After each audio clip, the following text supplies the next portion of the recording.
Hi everyone, আজকে বৃহস্পতিবার যেহেতু আজকে নিরামিষ পনির তরকারি রান্না করছি।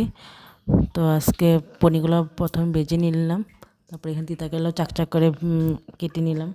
এখানে সম্বার দিয়ে কাঁচা লঙ্কা সম্বার দিয়ে টমেটো সম্বার দিয়ে দিচ্ছি, একসাথে আলুগুলো দিয়ে দিচ্ছি, দিয়ে ভেজে নেব অল্প লালচি করে।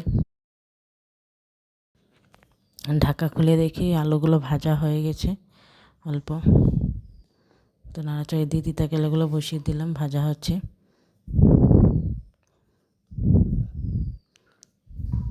পরে জিরা গুঁড়ি, ধনিয়া গুঁড়ি আর অল্প গরম মশলা দিয়ে নাড়াচাড়া করে নেব। সমস্ত মশলা থেকে তেল ছেড়ে এসেছে, এখন ঝোলের জন্য অল্প জল দিয়ে নেব। জল ঢেলে দিয়েছি, এখন ভালো করে উতলাতে হবে। উতলিয়ে নিলে আমাদের রেডি হয়ে যায় নিরামিষ পনির তরকারি। তোমরা একবার বাড়িতে বানিয়ে ট্রাই করতে পারো। আর এখানে এসে দেখি পর কি সুন্দর বৃষ্টি পড়ছে। ভাগ্য ভালো যে কাপড়গুলো আগে নিয়ে এসেছি, নাহলে তো বৃষ্টি ভিজে সব শেষ হয়ে যেত। কি সুন্দর বৃষ্টি পড়ছে, ভালো লাগছে।